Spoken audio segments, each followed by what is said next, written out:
आज से तकरीबन 1 साल पहले की बात है। मेरे स्पाइन का ऑपरेशन हुआ था और मैं कंप्लीट बेड रेस्ट पे था। डॉक्टर ने बोला था कि कम से कम 1.5 महीने आपको कंप्लीट बेड रेस्ट करना है, क्योंकि एल L5 और S1 का ऑपरेशन हुआ था। खैर, मैं बेड रेस्ट पे था, तो आपको भी पता है कि बेड रेस्ट पे आदमी पूरी तरह से खाली होता है। तो मैं या तो वेब सीरीज देखता था, या फिर कोई मूवी देखता था, या फिर कोई ऐसे ही सारी चीजें, मतलब दिन भर फोन पे लगा रहता था, किसी तरह टाइम पास हो, या फिर फैमिली के मेंबर्स होते थे तो उनसे बातचीत करता था।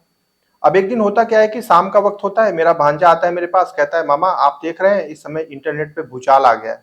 मैंने कहा क्या हो गया? कह रहे हर जगह सिस्टम सिस्टम चल रहा है। मैंने कहा मतलब? उसने बोला कि अरे एलविश यादव है ना, वो बिग बॉस में पहुंच गया है। मैंने कहा बिग बॉस में एलविश यादव? मैं एलविश यादव को जानता था पहले से ही, लेकिन बिग बॉस को भी जानता था, लेकिन मैं बिग बॉस कभी देखता नहीं था। जब मैंने सुना तो मैंने कहा अच्छा। फिर मैंने एक्सप्लोर करके देखा तो मतलब वाकई में, मतलब मैं फेसबुक ज्यादा नहीं चलाता था, बट फेसबुक पे ना, मतलब कमाल का हर जगह सिस्टम सिस्टम सिस्टम चल रहा था। तो मैंने देखा, मैंने कहा यार चलो देखते हैं क्या हो रहा है। मैं पहली बार बिग बॉस देखना स्टार्ट किया।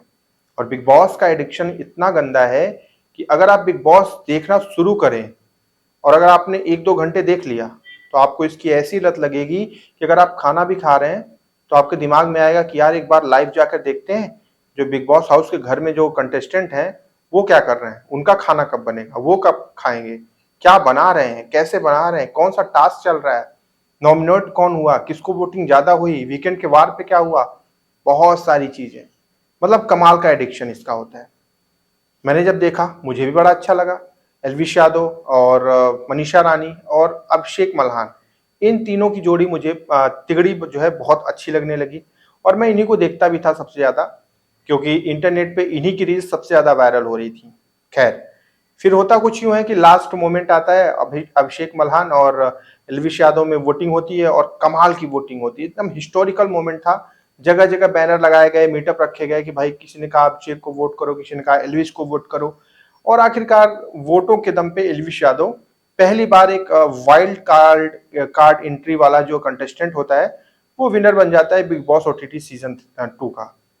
अब उसके 1 साल बाद इस वक्त है समय बिग बॉस ओटीटी सीजन 3।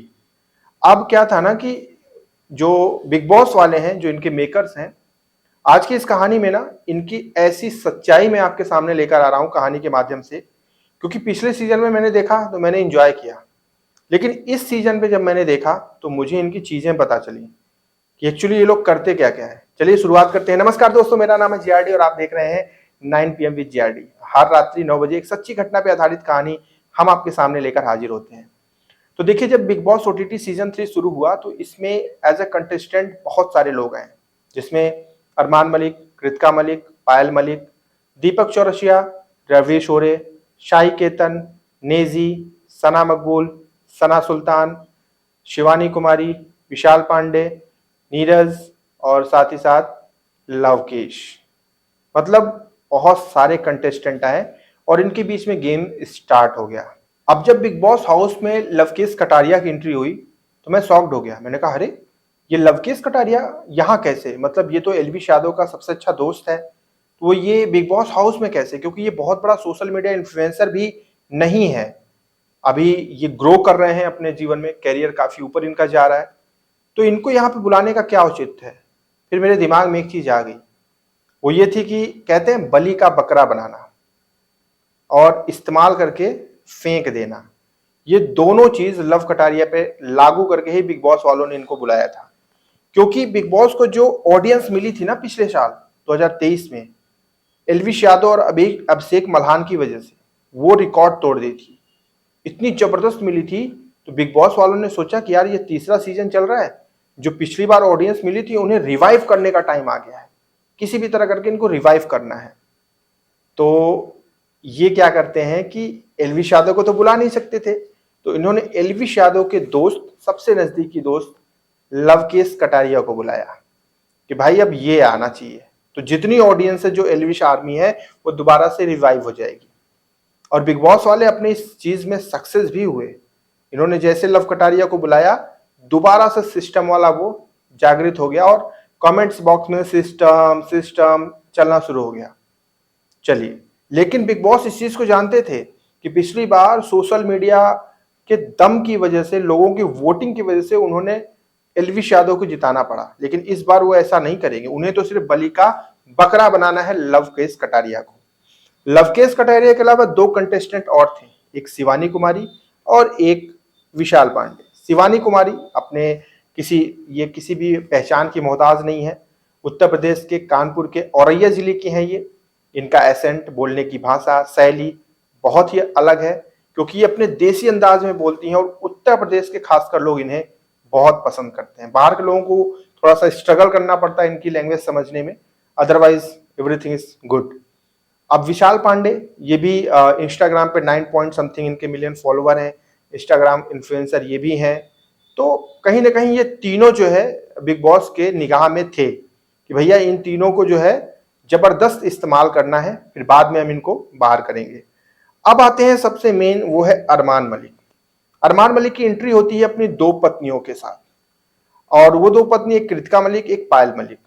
पहली बार लोगों को पता चलता है कि अरे यार, एक ऐसा भी सोशल मीडिया इन्फ्लुएंसर है जिसकी 2 पत्नियां हैं और वो दोनों के साथ रहता है, दोनों से शादी भी की है, हिंदू भी है। बहुत सारे प्रश्न खड़े होने लगे, एक हिंदू होके 2 शादियां कैसे कर सकता है? एक को तलाक देने के बाद ही दूसरे से शादी करना संभव है, लेकिन ये कैसे हो गया? फिर लोगों ने अरमान मलिक के जीवन में घुसना शुरू किया, ये कौन है, कहां से आया है, कैसे हुआ है, सारी चीजें। तो फिर लोगों ने बिग बॉस के ऊपर सवाल उठाना शुरू कर दिया, क्योंकि बिग बॉस ने सोचा था कि अरमान मलिक और कृतिका मलिक, पायल मलिक, तीनों को एक साथ बुलाएंगे तो इनके बीच में कहीं ना कहीं आपस में लड़ाई लगवाएंगे, मस्त टीआरपी कमाएंगे। लेकिन ये जस्ट उल्टा पड़ गया, क्योंकि पब्लिक जो है आवाज ये उठाने लगी कि बिग बॉस 2 पत्नियों वाले प्रचलन को बढ़ावा दे रहा है, अपने स्टेज पे प्रमोट कर रहा है, इससे हमारी पीढ़ी दर बच्चों के ऊपर बहुत गंदा असर पड़ेगा। ये सोचकर इसका उल्टा रिएक्शन होने लगा, पब्लिक इसका विरोध करने लगी कि ये 2 पत्नियों वाले प्रचलन को प्रमोट कर रहे हैं बिग बॉस वाले। अब बिग बॉस ने सोचा यार ये तो गंदा सीन हो जाएगा, इन्होंने पायल मलिक को इविक्ट कर दिया। चाहे इन्होंने वोटिंग से किया, चाहे जैसे भी करवाया, लेकिन इनका पर्पस था कि पायल मलिक को पहले इविक्ट करो, ताकि सिर्फ एक पति और उसकी एक पत्नी ही सिर्फ दिखे शो में। और ऐसा ही हुआ, इन्होंने जैसे इविक्ट किया, उसके बाद जो लोग बिग बॉस देखना शुरू किए, उन्हें तो ये तक नहीं पता चल पाया कि ये कृतिका मलिक के अलावा एक पत्नी और है अरमान मलिक की, जिसका नाम पायल मलिक है, जो इस समय बाहर हो चुकी है। खैर, जो उंगली उठना शुरू हुए थे बिग बॉस पे, वो थोड़े थोड़े शांत हो गए कि चलो भैया अब ठीक है, कोई बात नहीं, ये लोग प्रमोट नहीं कर रहे। अब इनका सिलसिला आगे बढ़ता है। अब मैं आपको बताता हूं बिग बॉस की हिस्ट्री में पहली बार ऐसा हुआ, इनका दोगली नीति मैं आपको बताता हूं इनकी। सबसे पहली चीज, जब एक इंसिडेंस हुआ जिसमें विशाल पांडे को अरमान मलिक ने थप्पड़ मारा।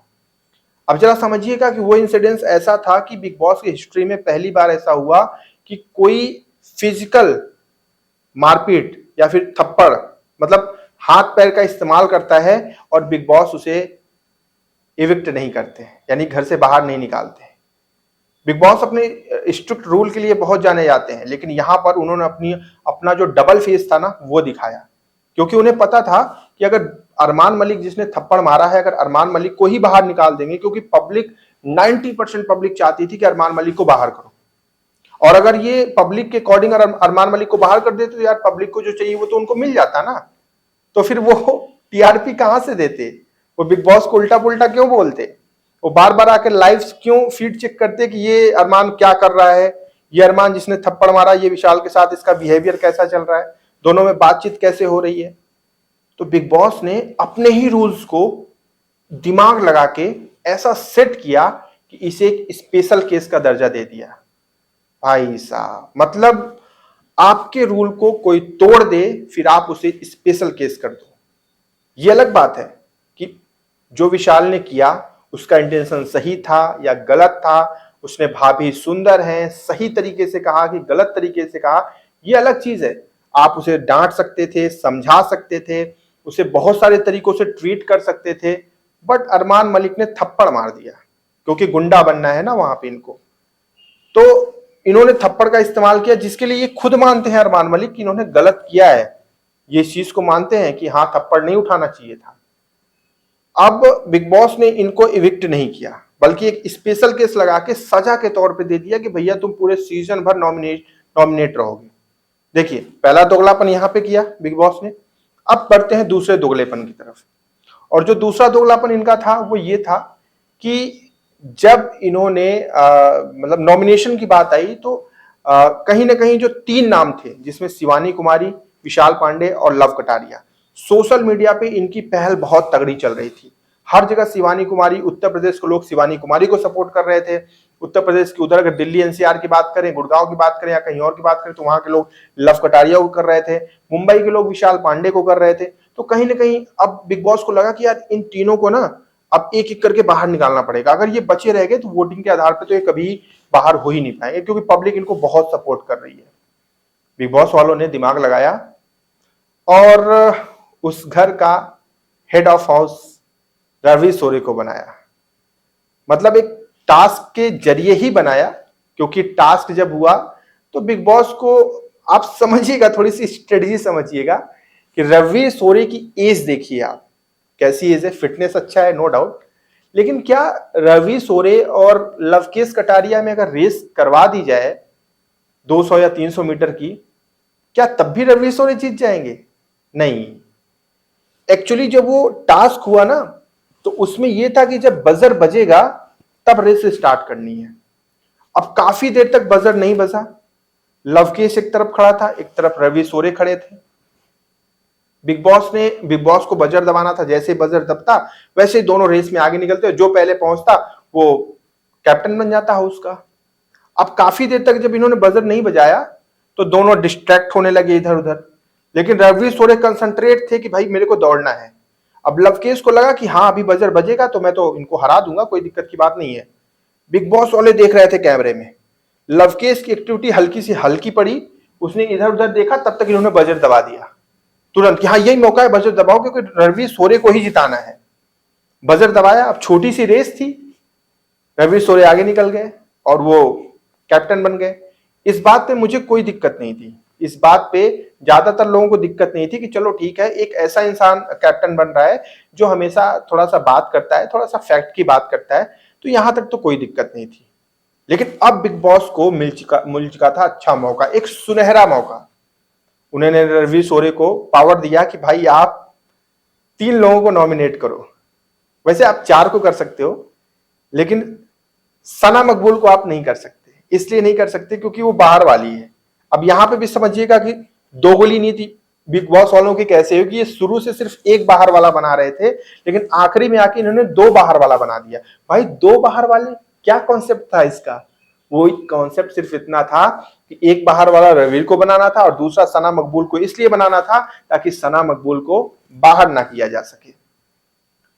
बिग बॉस को बचाना था सना मकबूल को, और कहीं ना कहीं अरमान मलिक को भी बचाना था। तो नॉमिनेशन के लिए पावर मिलती है हेड ऑफ हाउस को, यानी कि रवि सोरे को, और वो इंसान तुरंत आंख बंद करके 3 लोगों का नाम ले लेता है। भाई शिवानी हो गई, विशाल हो गया, लव कटारिया हो गया। अब बिग बॉस एकदम अपने सही रास्ते पे जा रहा था। बिग बॉस को पता था कि भाई मैंने अपनी चाल चल दी और निशाने पे एकदम तीर जाके लगा है। अब तीनों लोग नॉमिनेट, सोशल मीडिया पे तीनों का डंका बज रहा है, तो भाई तीनों को तो निकाल नहीं सकते, निकालना किसी एक को पड़ेगा। लेकिन बिग बॉस ने सोचा कि अगर एक को अभी निकालेंगे तो 2 को कैसे निकालेंगे। अब बिग बॉस ये भी जानते थे कि वोटिंग के आधार पर लव कटारिया को तो कभी नहीं निकाल पाएंगे, क्योंकि लव कटारिया सबसे टॉप पे चलता है एल्विस की वजह से। तो इन्होंने एक गंदा गेम खेला फिर से। सोचिए कि वोटिंग पे सब कुछ होना था, जनता के मतों पे सब कुछ होना था, लेकिन बिग बॉस ने निर्धारित किया कि जो घर वालों की वोटिंग होगी ना उस पे हम किसी एक को बाहर निकालेंगे। अब घर वालों ने मिलकर शिवानी को वोट कर दिया, तो भैया शिवानी को ये धीरे से घर से बाहर कर दिया। भैया घर वालों ने तुमको मिलके बाहर कर दिया। सीरियसली, मतलब देखने वालों को इतना बेवकूफ बनाया गया कि पूछिए मत। शिवानी को बाहर कर दिया गया, चलो ठीक है। अब बिग बॉस ने क्या किया, अब यहां पे फिर से अपना एक दोगला चरित्र दिखाया। शिवानी कुमारी को घर वालों के वोट के आधार पर बाहर कर दिया। और दूसरी चीज ये कहते हैं कि भैया जो वोटिंग बाहर से हुई है उसमें विशाल को कम वोट मिले। भाई वो तो जाहिर सी बात थी, अगर लवकेश और विशाल में बात होगी तो लवकेश को ज्यादा वोट मिलेंगे, और यही हुआ था। लवकेश को ज्यादा मिले थे और विशाल को कम मिले थे। तो यार इन्होंने विशाल को उठा के बाहर कर दिया। भाई डबल एविक्शन हुआ वहां पे, और दोनों एविक्शन के 2 तरीके इन्होंने दिखाए। यकीन नहीं हो रहा था मुझे। मैं इस पे वीडियो बनाना नहीं चाहता था क्योंकि पिछली बार बिग बॉस मैंने देखा था तो मुझे ठीक लगा। मैंने कहा चलो ठीक है, इंटरटेनमेंट के लिए थोड़ा सा टाइम पास हो जाएगा, कोई दिक्कत नहीं, क्योंकि मैं प्रचंड खाली था पिछले साल। इस बार मैं खाली नहीं था, लेकिन जब सोशल मीडिया पे ना जब थप्पड़ लगा तो वो चीज धड़ाधड़ हर जगह चलने लगी। उस पर मैंने वीडियो भी बनाई है। फिर मेरा दिमाग खनका, मैंने कहा यार एक बार देखते हैं, क्या गंदा गेम बिग बॉस वाले खेल रहे हैं भाई, ये दोगली नीति इन्होंने दिखाई। इसके बाद फिर आते हैं लवकेश कटारिया, क्योंकि लवकेश कटारिया जाहिर सी बात है एल्विस आर्मी का सपोर्ट है उनके पीछे, पब्लिक बढ़ चढ़ के वोटिंग करेगी। तो फिर ये क्या करते हैं कि वोटिंग का जो तरीका है ना उसको जस्ट उल्टा कर देते हैं। नॉमिनेशन में आते हैं अरमान मलिक, लव कटारिया, शाई केतन और सना मकबूल। ये 4 लोग नॉमिनेट होते हैं और ये जस्ट इस प्रक्रम को उल्टा कर देते हैं कि आप किसे घर से बाहर भेजना चाहते हैं। मतलब अब वोट उल्टा डालना है। अब तक लव कटारिया को लोग वोट कर रहे थे, अब आपको वोट उसको करना है जिसको आपको घर से बाहर करने हैं, और आपको उसको वोट नहीं करना है जिसको आपको सुरक्षित रखना है। अब कुछ लोग बिना पढ़े गए लव कटारिया पे धका धक वोटिंग करने लगे। फिर उनको अलर्ट किया गया, अरे रुको रुको रुको रुको भैया, ऐसे करोगे तो बिना कहे वो बाहर आ जाएगा। फिर सब जाके अरमान और साई केतन 2 पे सबसे ज्यादा वोटिंग हुई है। ये फैक्ट है, इसको कोई नहीं मना कर सकता कि सबसे ज्यादा वोटिंग अरमान और साई केतन पे हुई है। लेकिन अब बिग बॉस को पता था कि एकदम लास्ट में आ गए हैं, हमको जितना इस्तेमाल करना था अरमान मलिक का हमने कर लिया, तो चलो अब अरमान मलिक को वोटिंग के आधार पर बाहर करो। इन्होंने वोटिंग के आधार पर अरमान मलिक को बाहर कर दिया। लेकिन लव कटारिया को कैसे करते, क्योंकि उसकी वोटिंग तो तगड़ी थी, उसको कैसे निकाल सकते हैं। इन्होंने फिर से अपना वही दोहरा चरित्र दिखाया। एक पावर घर वालों को दी और कहा जाए तो उसी बेसिस पे लव कटारिया को भी घर से इविक्ट कर दिया। और घर में छोड़े किन लोगों को, उन लोगों को छोड़ा जिनका कंट्रीब्यूशन लव कटारिया से बहुत कम है।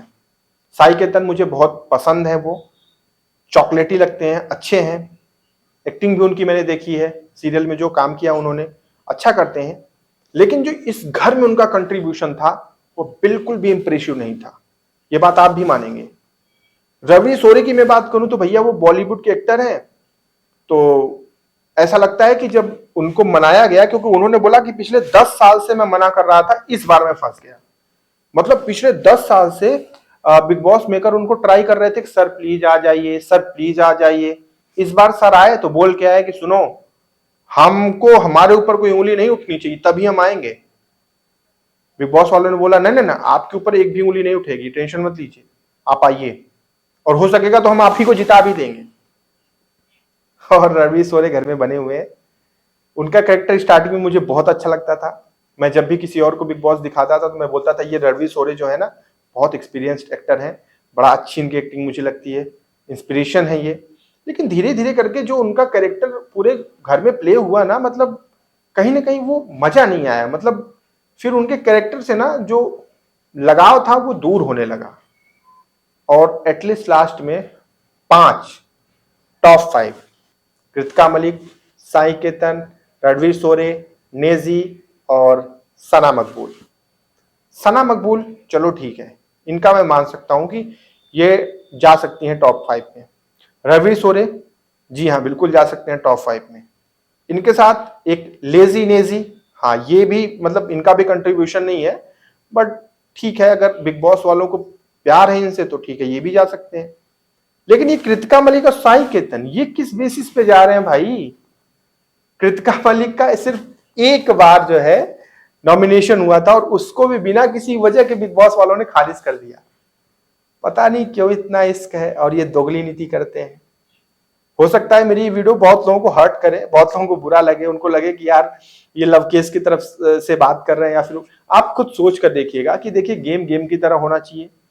बिग बॉस का एक कॉन्सेप्ट होता है कि आपकी कितनी ज्यादा फुटेज है प्लस आप कितना ज्यादा कंट्रीब्यूट कर रहे हैं उस हाउस में, इसी बेसिस पे विनर बनते हैं। और यहां पे साई केतन या फिर कृतिका मलिक का कितना कंट्रीब्यूशन है भाई, आप खुद बताइए और अपने विचार जरूर प्रकट करिएगा। मैं कल फिर से मिलूंगा, अपना ध्यान रखिएगा। जय हिंद।